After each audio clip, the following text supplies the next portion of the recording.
Welcome to week 4, your official halfway point in your 8 weeks to awesomeness. Woohoo!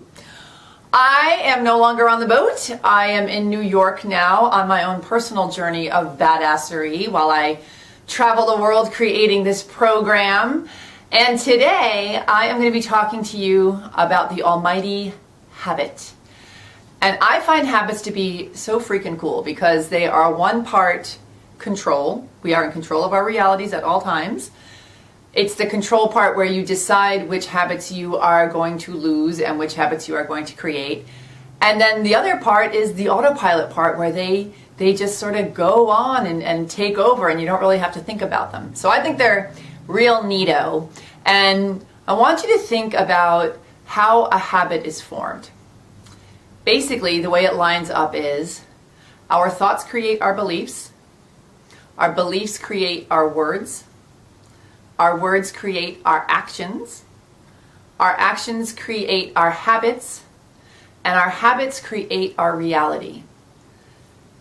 And this is so important to think about because a lot of times when you do decide to quit smoking or lose weight or stop bad-mouthing everybody around you, you think about, okay, I want to shift this habit, so what do I need to do?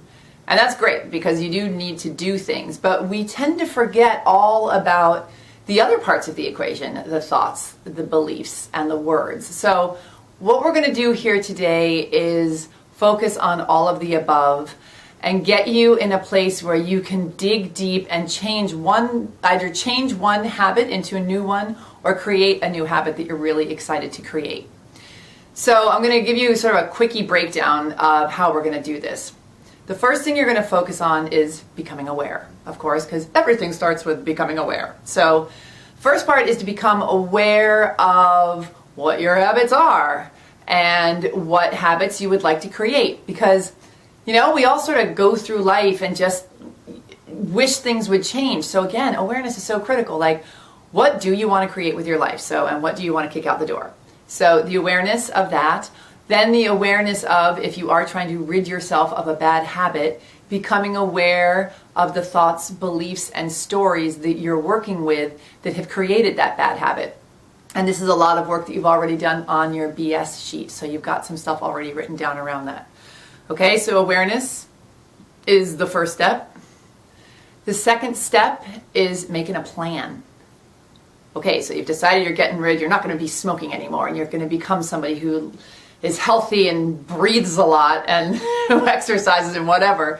But so you've decided that's the habit that you're going to change. So you got to make a plan. And this is about making a plan to set yourself up for success when known obstacles raise their heads. So you've got to get clear on what the obstacles are and surrounding yourself with people and environments that will support you in your new habit, and surrounding yourself with the thoughts and beliefs and words that are going to support you with this new habit. So really, we're going to put a lot of the plan pieces in place. The third thing is the decision. It's so important to get really in a lather about this and really make the decision. So often, New Year's Eve, we decide to change something about our lives, and it's such a wimpy decision because it's not real. A decision is something that you do no matter what obstacles come up, no matter how lazy you get, no matter how distracted you get. When you really decide, and I know that you have decided things in your life and you have created miracles and done the impossible, it's because you've decided. And so I want you to be really clear with whatever you choose, whatever habit you choose to change or create. Really decide with a capital D. And this brings me to the fourth thing. The fourth thing is to get clear on your feelings around this new habit and your feelings around the decision. Because when it's all up here, it doesn't really motivate us. It's when we get it into our visceral selves, our bodily selves, that we move mountains to create that which we desire. So you're going to get clear on why you want to lose this habit, how it's going to feel to be the new person that you're going to be with this habit, and really imagine it and visualize it and feel it in your bones so that you can stick to your decision and create this new awesome thing, right? Because think about it, a habit it's like a machine. So if you were going to build a machine that was going to carry out some certain task, you would build it by, putting all the wires together and putting all the pieces together and thinking it out. The habit is the same way. It's all about getting your thoughts and your beliefs and taking the right action and just putting those pieces in place. And then the machine, which is your life, will just run smoothly in the direction with these habits that you've created. And a lot of times the problem is we don't realize that we've created a machine that's not really working in our best interest, because we've created the machine using the beliefs, words, and actions that we've picked up that are negative in our subconscious. So, the negative, like it's for example, if you had a habit of always spending way more money than you make, if that's a habit of yours that you're trying to change, that habit could be that money isn't going to be there for you anyway, so you just get rid of it, or that you always need to stay broke because then your father can take care of you and he'll feel needed, or that you're not worthy of creating an abundant lifestyle that you wish you had, or whatever your thing is. These are all subconscious beliefs that are creating a habit that is not serving you. So it's just about getting clear on how you've built the machine that is running your life, and then rewiring it so that you create a new machine that is going to run your life in a way that is so much more pleasant and so much more successful and so much happier. And again, the part I love about this is you do the work, you create the habit, and then it just runs itself. So I'm real excited about doing this work today. And I'm going to now walk you through the habit transformation sheet that I hope you have downloaded. And I'm going to walk you through using an example that was a big old one in my life, which was the habit of smoking cigarettes. Because I'll tell you, I loves me some cigarettes, and I definitely worked through all of the stuff I'm talking about in order to kick that habit, and I haven't had a cigarette in decades. So it worked for me, but I'll tell you, there was a lot of trial and error along the way, so I think this is kind of a good one to work with. So again, when you're filling out this sheet, I want you to remember that you're either taking a habit that you have now that is not serving you and shifting it into a new one, or you're adopting a brandy new habit that you're just really psyched to have. And I want to keep it small. I want to start with just one, because it does, there's different theories on how long it takes to create a habit. Some people say 21 days, some people say 30 days. All I know is in this program, I want you to learn how to build up this muscle and to have success with it so that you can see how it works and see that it is really possible to change your habits and to change your life. So while I'm super excited to have you really change this habit and have this be the new way that you live your life, I'm equally as excited for you to learn how to do it so that you can just, once you're done with that habit, pick a new one, pick a new one, pick a new one. Keep one at a time changing your habits so that you just start shifting and shifting and shifting and shifting your reality, and it just gets so crazy good that you are walking around in a state of giddy disbelief at all times. Alrighty, so let's turn to our sheets, shall we? I'm going to look at mine while I do this. Okay. The first thing I have you do is make a big old laundry list of all the habits that you can't wait to kick to the curb. So this is going to be all the things that you're doing that you're not so psyched about. But I also want you to think about the thoughts that you're thinking that aren't really making you so happy or successful, and the beliefs that you're dragging around that may be keeping you in a place that you're not so excited to be. And the perspective that you've got on yourself and the world and your reality and what's available to you that isn't pulling in the reality that you'd like to be living in. So do your best with this and just list off everything that you can think of. And then when you're done, I want you to stop and take a deep breath and then keep going for 5 or 10 more minutes. Because a lot of times we're aware of certain things that are going on, but it isn't until we we take a pause and we take a deep breath, that we get down to the stuff that we aren't quite so conscious of. And that's when we're able to really tap into some deep, dark habits that we would just feel so free if we were able to get rid of. So really take your time with this. Consult your BS sheet, because you've already done a lot of this work, and see if you can come up with some stuff that's really buried deep below that you would love to give the heave-ho to. Then once you're done with that, you're going to make the laundry list of all of the habits that you're totally psyched to bring into your reality. And these might be just the reverse of the ones you just listed on the list that you're going to get rid of. So it's just going to be what you're going to replace the old bad habits with. And it can also be habits that you're pulling into your reality for the very first time. And a really good thing to do in this case is to look to people who are successful in a way that you'd really love to be successful. Because what happens is when we start to create a reality that we've never existed in, we don't even know, let alone what we're supposed to do, but what those realities actually look like. So get out there and start reading magazines about famous people who are doing cool things that you'd love to do, or if you know people, if you've got friends who are doing really cool things, and find out what their habits are and what their philosophies are on life and how they go about their day and how they speak. Become familiar with all of their habits so that you can adopt them too, and write all of that stuff down. Then once you've got both of your lists done, you're going to pick one habit that you're either going to get rid of and replace with an awesome new habit, or you're going to pick one habit that you're going to pull in for the first time, and that's what you're going to work on for the remainder of this course.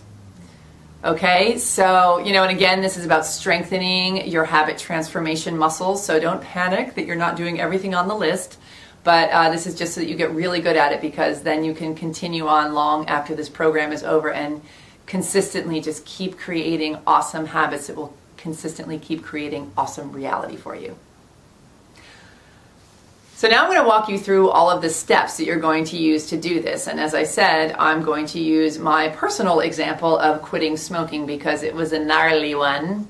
And I did everything on this list that I am sharing with you. And even though I still deep down totally love smoking, I haven't touched it in decades, and I'm thrilled to not have touched it in decades. But it was a big hairy beast for me, I will not lie.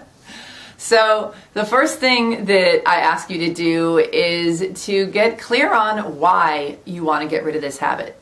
So if you are working on pulling in a new habit that is not replacing an old one, just skip this part. But if you are working on replacing an old one, I want you to get really clear on why you want to get rid of it. So with smoking, obviously it kills you, turns your teeth yellow, makes you look like an old shoe, makes you stinky. For me, I had a big thing around, I hated how in control it was of me, because I'd be at a movie or something, and before the movie was over, I was jonesing so badly for a cigarette, I couldn't even enjoy the whole movie. So things like that, and list all of those off. And those are pretty surface things, and they count, but the ones that are really going to count is how it's going to make you feel to get rid of this habit. Because again, we are creatures who are motivated by feeling.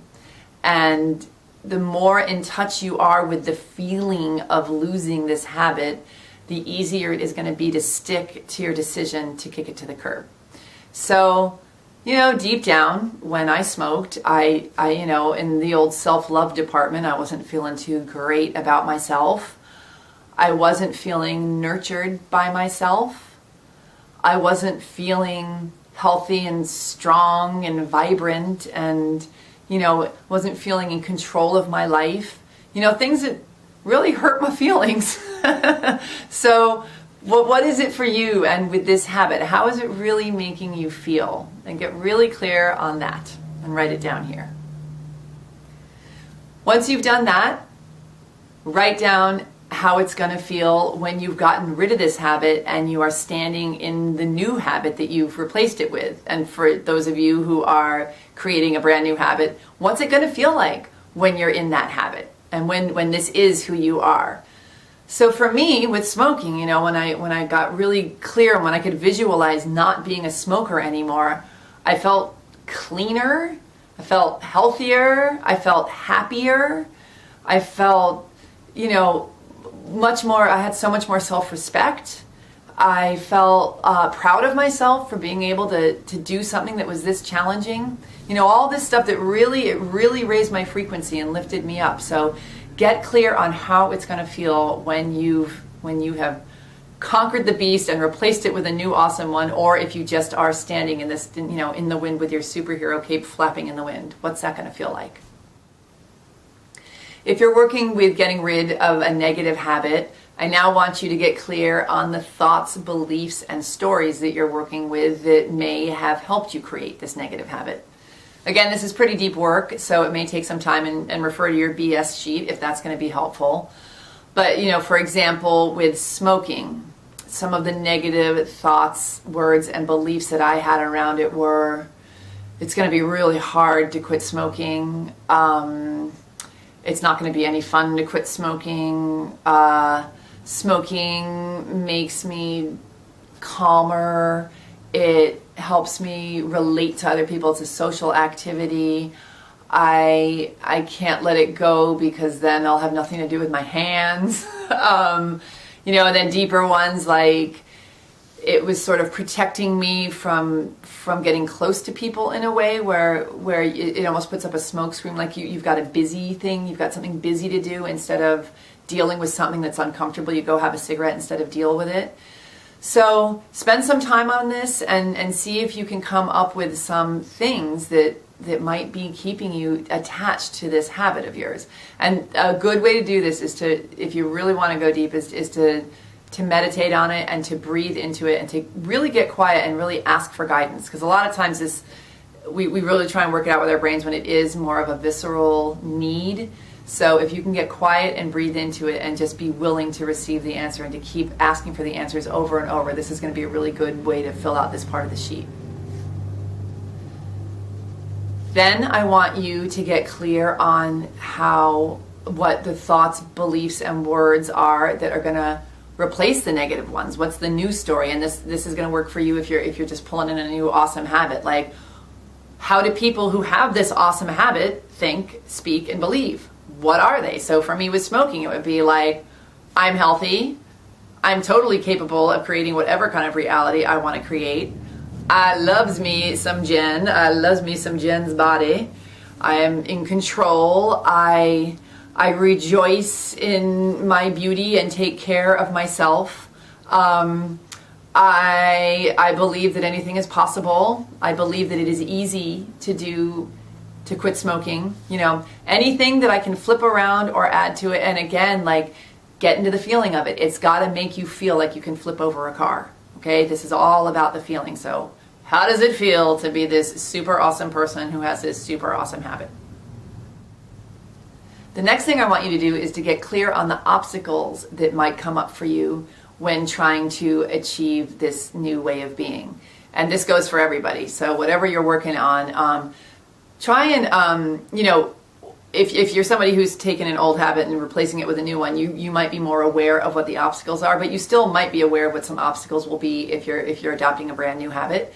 So, this can be the people around you. So with smoking, I stopped hanging out with my friends who smoked quite as much. I stopped drinking because I found that when I drank, I smoked a lot of cigarettes. I found, if I didn't go and buy them and if I didn't have them in the house, it was really easy. What else did I do with smoking? What was a known obstacle that came up with that for me? I'll tell you the biggest one. This is probably the biggest, and this is a really important one, is the negotiation. I decided that if I stopped negotiating about having a cigarette, then I wouldn't even crack open the dam of my resolve to never have one again. So it's like, if I wouldn't negotiate with myself about doing heroin because I don't do heroin. So if I'm really a non-smoker, why am I negotiating about, I can just have one drag, or I'll just have one cigarette today and I'll really stop for real tomorrow. I cut the negotiation out of my life completely. So if this is something that you really want to stop doing, don't even enter into the negotiation. The second you start to find yourself going down that path, you just turn it off because it's not who you are. And getting into that mindset was probably the number one thing, not probably, it was definitely the number one thing that I did to help me stop smoking. But I wouldn't have been able to get there if I wasn't aware of my negotiation tactics with myself. So become aware of what you're working with, and poise yourself for success by setting yourself up to be ready. When the triggers come up, you've got the answer. When the negative thought comes up, you've got the new story. When the situation comes up, you've got the alternative. So it's really helpful because, again, when you take a conscious effort to change the things in your life that aren't working, it's really not hard. You just have to get specific about it and create the tools that you need to have at the ready when the stuff comes up. Okay, so now that you've gotten all of your defenses up and that you know where it's coming from and you're like ready to meet them when when all the negative stuff comes flying at you, now we're really moving into the visualization and the being in the new realm. So who do you surround yourself with now? Who is your new support system? This is why AA is so successful, because you just keep constantly surrounding yourself with people who are wanting to be at that same frequency or who are at that same frequency. It's an extremely supportive surrounding. Again, I stopped hanging out with my friends who didn't smoke, and I started hanging out with my friends who were really into eating well and really into exercising and really into taking good care of their body. So start to figure out what your surroundings are going to look like, the actual places that you're going to put yourself and the new things that you're going to create. And then I want you to create a mantra of mightiness, because I'm really into mantras of mightiness, because it's such a quick, it's like the parachute line that you pull. It's just the big one-liner that you pull that's going to save your ass, right? When all this stuff is coming at you. For me, with quitting smoking, I can't really remember the exact thing I did, but I know it was around the negotiation thing, because that really was a headspace that worked for me.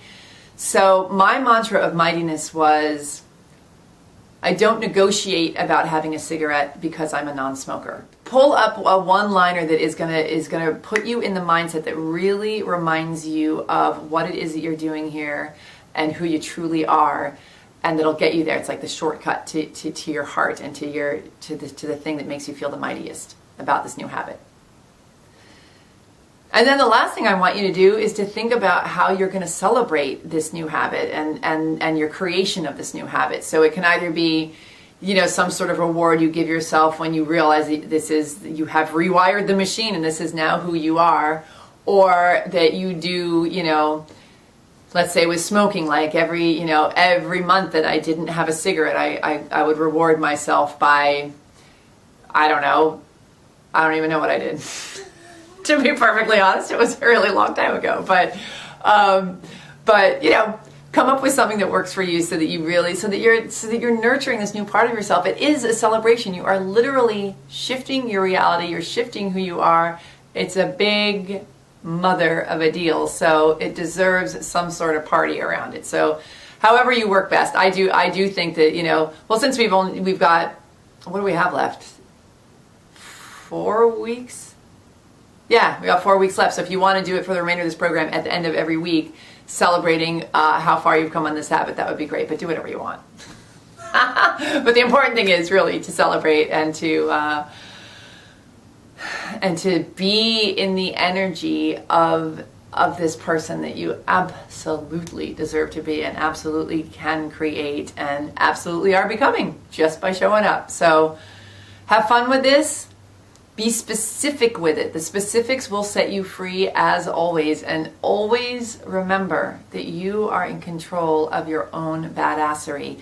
And habits will get you there so much easier because it's like delegating. You do the work, you rewire the machine, and then you delegate it off to your habits. It's a wonderful thing about being a human being. So take this habit transformation sheet seriously. Do your very best with it and stick to your decisions to change your habits and see what happens.